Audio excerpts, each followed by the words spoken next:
13वीं कर दीजिए।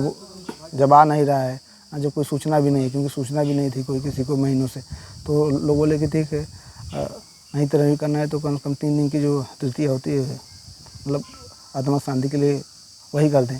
तो काम करने वाले थे, तो फिर उन्होंने मुझे पानी दिया पीने के लिए, मैंने पानी पिया। फिर मेरे पास सिर्फ 10 रुपये बचे थे, 100 रुपये मैंने क्या नाम उस टैक्सी वाले को दे दिए थे। तो अब एम्बेसी जाने के लिए 20 रुपये लगते थे, तो वहाँ का 10 ही रियाल मेरे पास था, तो उसने मेरे को 10 रियाल और दिए। बोला कि ठीक है यहाँ से तू निकल जाए एम्बेसी। तो फिर मैंने टैक्सी ली, फिर यहाँ से मैं टैक्सी लेके फिर इंडियन एम्बेसी गया। और फिर जब इंडियन एम्बेसी में वहाँ पे पहुँचा तो मैंने तुरंत पहले कॉल लगाया इंडियन एम्बेसी को कि हाँ मैं विपिन सिंह बोल रहा हूँ, ऐसे ऐसे मेरी बात हुई है, मेरे साथ ऐसी ऐसी क्या नाम है घटना हुई है। तो वो लोग बोले रहे तुमको तो हम लोग ढूंढ ही रहे थे, हाँ काफ़ी मेल आया हुआ इंडिया से तुम्हारा, सलन सिंह के नाम से, तुम्हारे चाचा के लड़के हैं उनके यहाँ। तो बोले कि यार पूरे इंडियन गवर्नमेंट में हर जगह उसने मेल कर रखा है, यूपी गवर्नमेंट को मेल कर रखा है, यहाँ इंडियन एम्बेसी से उसकी रोज़ाना बात होती है, रोज़ाना मेल आ रहा है। हाँ हम लोग भी मतलब काफ़ी परेशान हो गए, लेकिन हम लोग तुमको ढूंढे कहाँ, जो तुम्हें लोकेशन दिया था तुम्हारे पास मोबाइल भी नहीं था, वो जो तुम्हारा लोकेशन था वो रेगिस्तान में कहाँ से ट्रेस होगा। तो मैं बोला कि हाँ सर। तो लोग बोले ठीक है तुम वहीं पे बैठो, फिर हम किसी मतलब तुम्हारी जो पूछताछ है वो होगी। तो मैं बोला ठीक है। तो काफ़ी समय बाद मैं वहाँ बैठा रहा, तो मेरे कोई पूछी था, मतलब उन लोगों ने कोई संज्ञान ही नहीं लिया मेरे बारे में। तो फिर मुझे तो काफ़ी गुस्सा आ रहा था। एक तो मैं कैसे एग्ज़ाम बचा करके यहाँ पे पहुँचा और फिर इस तरीके से मेरे साथ मतलब व्यवहार किया जा रहा है। फिर मेरे मन में मतलब सरकार को भी लेके बहुत सारी चीज़ें चल रही थी कि मोदी सरकार ये बोल रही है कि हाँ हम विदेश से लोगों को लेके आ रहे हैं, या हाँ हर जगह से बचा के लेके आ रहे हैं, और मैं यहाँ पे इंडियन एम्बेसी में आ गया हूँ, फिर भी मेरे लिए कोई कार्रवाई मतलब उन लोगों के ऊपर नहीं हो रही है, या मुझे यहाँ से निकालने की कोई बात नहीं हो रही है। हाँ बस ये लोग बोल रहे कि हाँ तुम्हें हम ढूंढ रहे थे। जब मैं यहाँ पे पहुँच गया तो ये लोग मतलब कोई संज्ञान ही नहीं ले रहे हैं, ना तो कोई मतलब ही रख रहे हैं। तो मुझे गुस्सा आ रहा था। फिर मैंने फ़ोन किया उनको, तो वो लोग बोले अरे हम लोग आ रहे हैं। तो फिर वहाँ से एक अधिकारी आए और वो बोले कि तुम्हारे साथ क्या क्या हुआ है बताओ। तो फिर हमने बताया। फिर लोगों ने हमारा पासपोर्ट नंबर पूछा तो हमें मालूम नहीं था। तो जो हमारे चाचा जो लड़का था सलेन सिंह अंकित, जो मेल से बात कर रहा था, तो उसने मेरे से हमारा पासपोर्ट इनको मेल किया। तो फिर उन्होंने देखा और फिर हमारे मालिक को फ़ोन करके बताया कि विपिन यहाँ पे एम्बेसी में आया हुआ है, हाँ और आप भी यहाँ पे आइए, आपने इसके साथ क्या गलत किया है, हाँ ऐसा क्यों किया है इसके साथ। तो फिर हमारे मालिक ने कोई ज़्यादा इस पर ध्यान नहीं दिया, क्योंकि बिना उसके साइन के मैं सऊदी अरब से इंडिया आ नहीं सकता था। जो भी वहाँ पे काम करते हैं बिना उनके मालिक की इजाज़त के, बिना उनके मालिक के साइन के कोई वहाँ से अपने सऊदी अरब को छोड़ नहीं सकता, वहाँ कानून ऐसा है। तो फिर वो जानता था कि विपिन जा ही नहीं पाएगा बिना मेरे साइन के। तो फिर एम्बेसी वालों ने उसको फ़ोन किया, फिर उसने मतलब कोई रिस्पांस नहीं दिया। और उसके बाद तो फिर शाम हो गई, फिर पूरा एम्बेसी बंद होने लगी। देख रहा हूँ मेरे सामने ही सब लोग फिर जा रहे हैं, लेकिन मेरे ऊपर फिर कोई ध्यान नहीं दे रहा है। और जैसे एम्बेसी वगैरह बंद हो गई, फिर वहाँ पे जो लोग रहने वाले होते हैं उनको मतलब वहाँ के आदमी वाले सब हटा रहे थे। तो मैं देख रहा अब मैं कहाँ जाऊँ, क्योंकि मैं बाहर जाऊँगा तो फिर वो लोग मुझे पकड़ लेंगे। हाँ और वैसे मुझे जान को क्या नाम है खतरा था, बना था जान को तो पूरी तरीके से समझ ले कि खतरा ही खतरा था। तो मैं बाहर कहाँ जाता। तो मैं सोचा कि अब जीऊँगा चाहे मरूँगा इंडियन एम्बेसी में ही रहूँगा, मैं वहाँ पे जाऊँगा नहीं। क्योंकि जो मेरे चाचा का लड़का है अंकित, वो बोला कि कुछ भी हो एम्बेसी मत छोड़ना। उसने मुझे बोला था कि इंडियन एम्बेसी के बाहर तो बिल्कुल मत जाना, ये वहीं पर रहना, भले तुमको जेल में डाल दे लेकिन एम्बेसी में ही रहना, क्योंकि एम्बेसी के बाहर तो तुमको पूरी तरीके से खतरा ही खतरा है। जो भी कर तुम सुरक्षित हो तो एम्बेसी में, क्योंकि वहाँ पे आर्मी लगी हुई है। तो मैं बोला ठीक है, अब मैं एम्बेसी में कहाँ जाऊँ, तो मुझे कुछ समझ नहीं आ रहा था। तो आर्मी वाले सबको निकाल रहे थे, तो मैं देखा कि दीवार में 3 बाई 3 का लगभग एक खाँचा वो बना हुआ था। तो मैं उसमें थोड़ा सा जगह था बैठ गया, और अब आर्मी वाले मुझे देख नहीं पाए, सबको निकाल दिए वहाँ पे, और मैं ही वहाँ पे सिर्फ रह गया। रात भर में वहीं पे बिना खाना के बिना पानी भूख प्यास से वैसे ही पड़ा रहा। और जैसे ही सुबह हुई तो मैं देखा कि 2 आदमी वहाँ पे काम करने आए हैं, प्लम्बर। और उन्होंने पूछा, मैंने उनको पूरी कहानी बताई। बोले कि यार हम भी तो यूपी से ही हैं। बोले तुम खाना खाओ, 2 दिन से तुम कुछ खाए नहीं हो। मुझे भूख भी बहुत लगी थी, प्यास भी लगी थी। तो फिर मैंने खाना भी खाया, पानी पिया। तो वो लोग बोले तुम टेंशन बिल्कुल मत लो, यहाँ पे आए हो, एम्बेसी में आ गए हो तो आप पूरी बात बताओ। मैं बोला हाँ ठीक है, मैं कल से ही आया हूँ, लेकिन ये लोग सुन नहीं रहे हैं। तो वो लोग बोले कि नहीं, आप आज भी बात करो और बोलो कि नहीं मुझे इंडिया भेजो। मैं बोला ठीक है। फिर वो लोग चले गए वहाँ से। जैसे एम्बेसी खुली तो मेरे मन में तो काफ़ी गुस्सा था, सरकार के भी प्रति मेरे अंदर गुस्सा था, और जो वहाँ पे इंडियन एम्बेसी जो लोग काम कर रहे हैं उनके प्रति भी बहुत काफ़ी ज़्यादा गुस्सा था। मैंने पहुँचते ही तुरंत फ़ोन, जैसे टाइम हो गया एम्बेसी खुला, मैं तुरंत फ़ोन लगाया अंदर। मैं बोला कि एक काम करिए सर, कि या तो आप लोग मुझे जान से मार दीजिए, या फिर मैं अगर मर जाऊँगा तो मेरी डेड बॉडी मेरे घर पे भेज दीजिए। इतना भरोसा करके एक परिवार की तरह मैं यहाँ पे आया हूँ।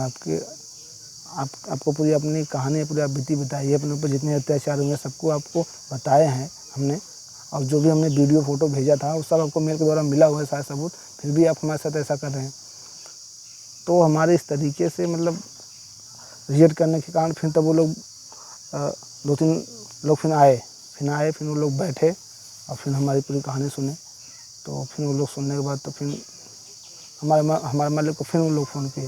बोले कि तुम नहीं आ रहे हो, ऐसा क्यों कर रहे हो, इसके साथ तुमने क्यों किया है? क्योंकि जो फ़ोटो है, वीडियो है, वो देखने के बाद और सारी बातें सुनने के बाद तो इसमें गलती तुम्हारी नज़र आ रही है। तो उसने फिर कोई रिएक्ट नहीं दिया। तो उन्होंने रिएक्ट नहीं दिया तो ये लोग बोले कि ऐसा काम करो कि इसके जान को इतना खतरा है, तो इससे अच्छा है कि इसको इंडिया ही भेजो, और कैसे भी करके भेजो इंडिया।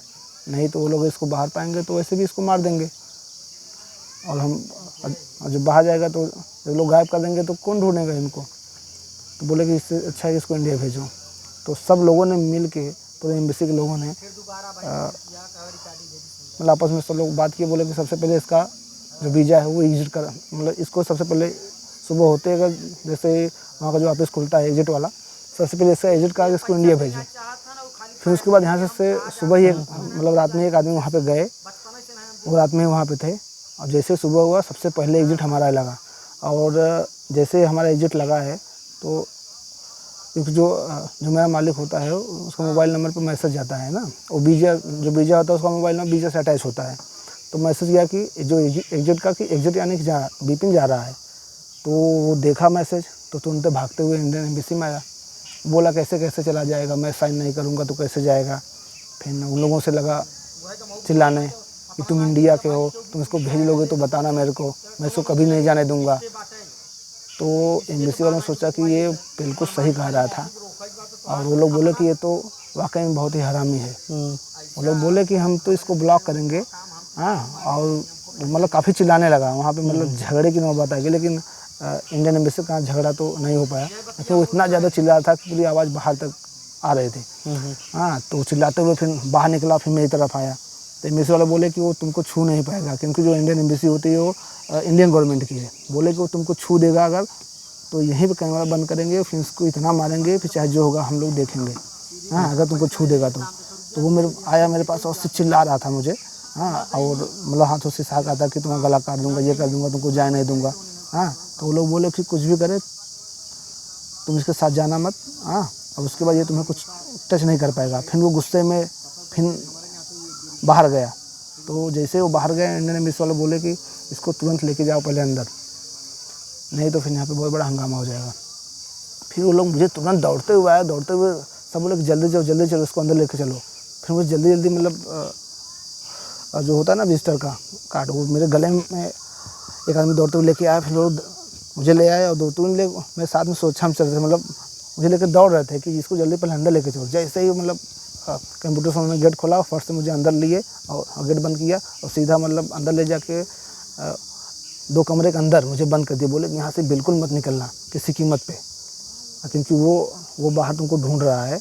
हाँ, उसके मतलब 4-5 बाहर वो जैसे लोग बता रहे आपको मारने के लिए लोग बंदूक लेके टहल रहे थे। हाँ जी, इंडियन एम्बेसी के बाहर, क्योंकि एम्बेसी के अंदर तो नहीं आ सकता बंदूक लेके, तो वो बाहर मतलब उसकी गाड़ियाँ 4-5 गाड़ी मतलब घूम रही थी। लोगों ने बताया कि लोग बंदूक लेके घूम रहे हैं बाहर। हाँ, अगर तुम दिख गए तो तुमको उठा लेंगे, क्योंकि वहाँ पे इंडिया के जो लोग भी जो जो फंसे हुए थे वो भी मतलब रोज़ाना आते हैं वहाँ पे। तो लोग बोले कि तुम बिल्कुल यहाँ से निकल जाओ, हम लोग नहीं जा पा रहे हैं, कम से कम तुम चले जाओ भाई, तुम ही अपने परिवार में चले जाओ।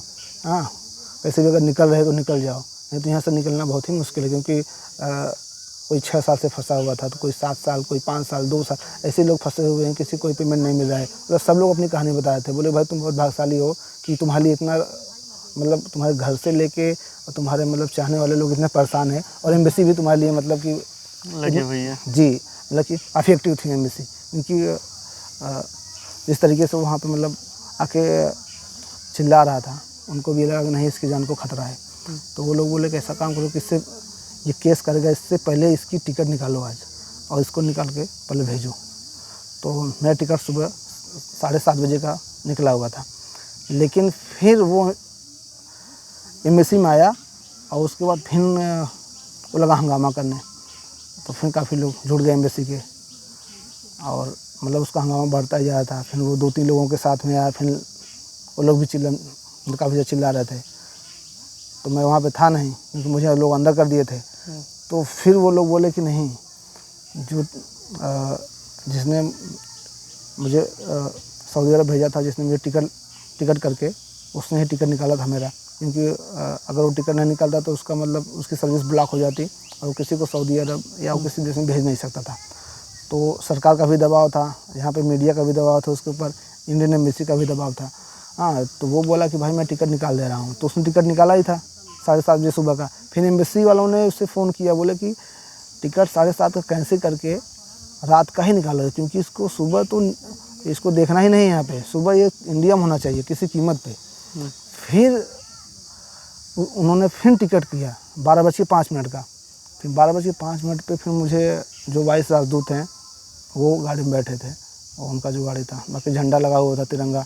वो लोग बोले कि यही गाड़ी एक ऐसी जो कि सेफ़ है, इसको ना तो पुलिस रोकेगी ना आर्मी, क्योंकि इंडियन एम्बेसी गाड़ी पे अगर झंडा लगा हुआ है तो कोई किसी देश का तो उसे रोक नहीं सकता, वहाँ पे ना तो पुलिस ना तो आर्मी। तो उसमें वाइस राजदूत थे, उनके जो सिक्योरिटी सुरक्षा कर्मी थे, ताहिर सर वो थे, और मैं था, और बीएन सिंह उनके ड्राइवर थे। मतलब और क्या नाम है, गाड़ी एकदम ब्लैक थी। बोले कि मैं ब्लैक गाड़ी जो है उसी में लेके जाओ, हाँ, क्योंकि कांच ब्लैक रहेगा तो उसमें दिखेगा नहीं, और वैसे भी झंडा लगा हुआ है। तो पूरी सुरक्षा के साथ मुझे एयरपोर्ट पे लाए, हाँ, और फिर मुझे अपना नंबर सब लोग दिए, 2-3 लोगों ने नंबर दिए, बोले कि कांटेक्ट मुझसे करते रहो जब तक फ्लाइट में ना बैठ जाओ। तो फिर वहाँ के जो इंडिया जो जाने वाले लोग हैं, सॉरी जो सऊदी जो इंडिया जाने वाले लोग हैं, तो वो लोग भी थे। तो मैंने उनको नंबर दिया कि भाई थोड़ा फ़ोन करके मुझे बताना है। तो उनका मोबाइल लेके मैंने उनको बताया कि हाँ सर मैं फ़्लाइट में बैठ गया हूँ, हाँ। तो लोग बोले ठीक है, जब फ़्लाइट मैं जब यहाँ से निकलेगी हम लोग उसके बाद ही जाएंगे। तो फिर मैं फ़्लाइट बैठा, फिर मैं जब इंडिया आ गया फिर मैंने फ़ोन किया उनको दूसरे के नंबर से, व्हाट्सएप से। तो बोले कि हाँ सुरक्षित पहुँच गया। मैं बोला हाँ सर पहुँच गया। फिर उनको मैंने बहुत बहुत मतलब बधाई भी दी, और तो वो लोग बोले कि हाँ हम लोग भी देख रहे थे कि जैसे फ़्लाइट पाकिस्तान में गई है, फिर हम लोगों ने चेक कर रहे थे, फिर हम लोग फिर चले आए, क्योंकि पाकिस्तान जाने के बाद इंटरनेशनल कानून लागू हो जाता है। तो फिर मैं यहाँ पे आया, तो फिर मतलब चाहे तो खुशी की लहर फिर दौड़ी। एक नया जीवन दान मिल गया था। जी सर, यहाँ पे आने के बाद लोग भी कह रहे थे, और इंडियन एम्बेसी के लोग भी कहें कि मतलब जिस तरह से तुम इंडिया गए हो, अभी तक ऐसा कोई है नहीं जो इंडिया इतना जल्दी पहुँचा, क्योंकि 36 घंटे में ही मैं पहुँचा हूँ, और मामला भी हमारा मतलब बहुत अलग था। जी नहीं, जो था ना कि मतलब जान को काफ़ी ज़्यादा खतरा था हमारे ना, तो उन लोगों ने इसीलिए तो फ़्लाइट कैंसिल करके फिर क्या नाम है रात का ही करा उन लोगों ने, क्योंकि इसको नहीं भेजेंगे तो मतलब अगर लोग पाएंगे तो फिर जान से ही मार देंगे। आप गांव आए, लेकिन ये दूसरी तरफ गांव में आपकी तेरहवीं की तैयारी चल रही थी कि आपकी मृत्यु हो चुकी है, अब तेरहवीं वरहवीं कर दिया जाए, ऐसा चल रहा था गांव में। हाँ, जैसे कि जब मैं यहाँ आया तो यहाँ आने के बाद मुझे ये पता चला कि मतलब कोई बोल रहा था कि उसको फांसी हो गई है, कोई बोला कि नहीं उसको जला के काट के दफना दिए थे, कोई बोला कि नहीं उसको तो मतलब एकदम गायब भी कर दिए हैं। हाँ, तो काफ़ी दिन भी हो गए थे। तो लोग बोले कि इसकी मतलब कि 13वीं कर दीजिए, जब आ नहीं रहा है, जब कोई सूचना भी नहीं, क्योंकि सूचना भी नहीं थी कोई किसी को महीनों से। तो लोग बोले कि ठीक है, नहीं तरह करना है तो कम से कम 3 दिन की जो तृतीया होती है, मतलब आत्मा शांति के लिए वही कर दें। तो मतलब उसकी पूरी तैयारी लगभग चल ही रही थी लोगों के मन में, और उसी भी तब तक मैं मतलब इंडियन एम्बेसी पहुँच गया, और फिर लोगों में मतलब ये सूचना पहुँची कि नहीं विपिन जिंदा है, तब जाके लोगों को मतलब अंदर ये हो कि नहीं विपिन जिंदा है। और फिर जब मैं यहाँ आया तो मतलब काफ़ी सब लोग रोने लगे। हाँ, और काफ़ी लोगों में मतलब खुशी की लहर थी। धन्यवाद विपिन जी जुड़ने के लिए। निश्चित तौर पर विपिन जी ने जो अपनी आप बीती बताई है उसे सुनकर ज़रूर आपको रोना आ गया होगा, क्योंकि इन्होंने इतनी यातनाएं झेली हैं। कोड़ों से इनके ऊपर वार किया जाता था, खाने और पीने के लिए भी नहीं दिया जाता था। निश्चित तौर पर जब भी आप विदेश कमाने के लिए जाएं तो पूरी तहकीकात कर लें कि किस कार्य के लिए जा रहे हैं, अन्यथा ये तमाम जो यातनाओं के साथ साथ समस्याएं भी झेलनी आपको